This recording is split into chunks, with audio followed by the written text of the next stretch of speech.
It was the night of the grand company gala, an event everyone had been talking about for weeks. The ballroom was filled with the shimmer of golden chandeliers and the soft murmur of conversations.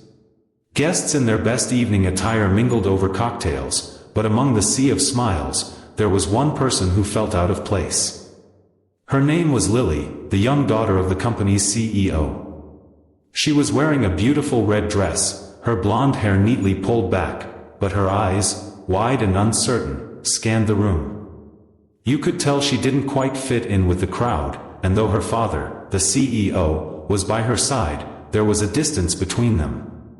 The truth was, Lily was autistic, and while the crowd was full of laughter and applause, Lily felt more alone than ever before.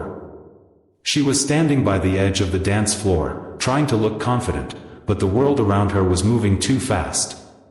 People were laughing, talking, dancing, but no one was really paying attention to Lily. Not the guests. Not the employees. Even her father seemed preoccupied, lost in conversation with other businessmen. Her hands nervously clutched a small dinosaur toy, the only comfort she had in the chaos of the evening. Lily's world was often different from the one around her, full of noise and flashes of movement that overwhelmed her. But this time, something was different. Her father had promised her that tonight would be special, that she would get to be a part of it all. But as she stood there, she couldn't help but feel invisible. Hey everyone, if you're enjoying this story, make sure to subscribe to Kindness Lights for more stories that will warm your heart. We'd love for you to like this video and share your thoughts in the comments below. Let's keep spreading kindness together. The janitor, named Mark, had been working at the company for years. He was used to being invisible in his own way. Mark wasn't a man who craved attention, and his job, cleaning the hallways and keeping the building in order, meant that he was usually in the background, unnoticed. But on this particular evening, something caught his eye. Mark was pushing his mop across the ballroom floor when he saw Lily standing alone. The other guests were laughing, dancing, and talking among themselves, oblivious to the young girl who had been left out. Lily was clutching her dinosaur toy, her face a mixture of sadness and confusion. Mark's heart sank. He knew what it was like to feel invisible, to feel like no one cared, and he couldn't bear to see a little girl in that position. Mark paused for a moment, looking around. He knew that no one would notice if he did something, but that didn't matter. He wasn't looking for recognition, he just wanted to help. He set his mop aside and walked over to Lily. At first, Lily didn't notice him. She was staring at the people dancing, her fingers fiddling with her toy. Mark knelt down beside her and smiled warmly. "Hey there," he said gently, "I see you've got your dinosaur. What's its name?" Lily glanced up at him, surprised.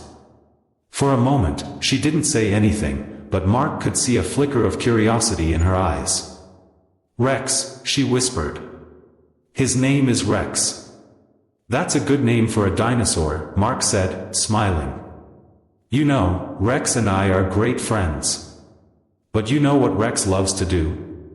He loves to dance." Lily's eyes widened a little, and she shook her head. "But I can't dance. I'm not like everyone else." Mark gently placed a hand on his chest, then looked around at the crowd. "Well, neither am I," he said with a grin. "But sometimes, the best dances are the ones where you don't care if anyone's watching."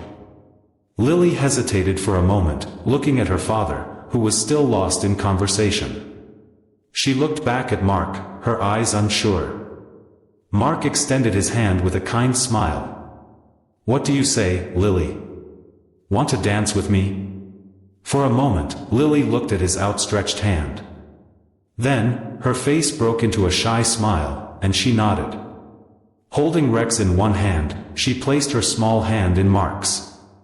As the music played softly in the background, Mark led her onto the dance floor. The other guests didn't notice at first. But for Lily, none of that mattered. For the first time that evening, she wasn't alone. Mark gently twirled her around, moving slowly, carefully, letting her set the pace. As they danced, Lily's face lit up, and Mark couldn't help but feel that same sense of joy that he used to have as a kid, when dancing didn't require perfection, only the courage to be yourself. The CEO, seeing his daughter dancing, finally looked over. He was stunned. His eyes met Mark's for a moment, and in that brief second, something unspoken passed between them. Lily was smiling, really smiling, something he hadn't seen in a while. When the music finally stopped, Lily gave Mark a big hug, her little arms wrapping around him. "Thank you," she whispered. Mark gave a soft chuckle. "Anytime, kiddo," he said. "Anytime." That night, the company's gala was remembered for more than just the lavish food or the impressive speeches.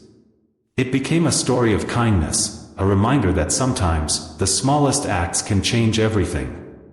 Mark didn't need to be noticed by anyone, but what he did made a difference in a way that words couldn't describe. Lily's father, seeing the bond between his daughter and the janitor, approached Mark later, his eyes filled with gratitude. "Thank you," he said simply. "I can't tell you how much this meant to her." Mark nodded, his smile genuine. "It wasn't me, sir. It was just a dance." And that was all it took, a simple, kind act, at the right moment, to make someone feel seen, to make someone feel like they mattered. In a world where it's easy to overlook the people who need us most, remember this: kindness is never too small. A smile, a hand to hold, or a dance can light up someone's world. So, let's go out there today, and make the world a little brighter.